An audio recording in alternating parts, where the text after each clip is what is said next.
araw sa inyong lahat. Ayan, meron tayo ditong Campitas Apas Bread. Ayan, Campitas Apas Bread. Ayan, dala ito ni Sisi Inday Lakbay Official, guys. Ayan, kaya pasalamatan natin si Sisi Inday Lakbay Official at syempre si Madam Melody Aban. Ayan, thank you very much po sa inyong dalawa, Sisi Inday Lakbay Official and Madam Melody Aban sa Campitas Apas Bread. Ayan, guys, so basahin nyo na lang yung sulat niya. Ayan, ang ating Apas Bread. Isa ito sa pinakapaborito kong tinapay, guys. Ayan, kasi ito ay malutong, matamis, napakasarap. Kaya kakainin ko na siya ngayon, Madam Melody Aban and Sisi Inday Lakbay Official, ang ating Apas Bread. Ayan, apakasarap na Apas Bread. So ayan, bubuksan ko na siya at para makakain na tayo. Ikakain ko na lang kayo, guys, ha.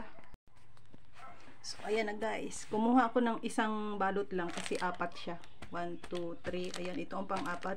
So isang peraso lang na balot yung ating kinuha at ito yung ating kakainin. Ayan, binuksan ko na siya, guys. Binuksan ko na kasi kakainin na natin ang ating Apas Bread na napakasarap. Ayan, guys, kain na. Inihanda ko na talaga sa ano para ayos. So talaga naman pag nagbablog-vlog, guys, no, kailangan aanuhin mo muna.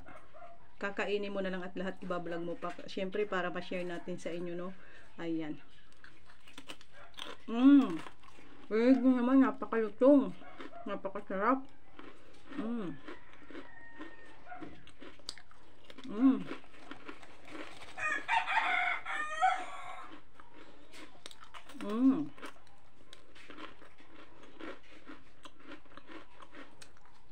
Napakasarap ng ating Apas Bread. Sa nagbigay nito, thank you very much, Madam Melody Aban and Sisi Inday Lakbay Official. Napakasarap. Ubusin ko yung isang balot, guys.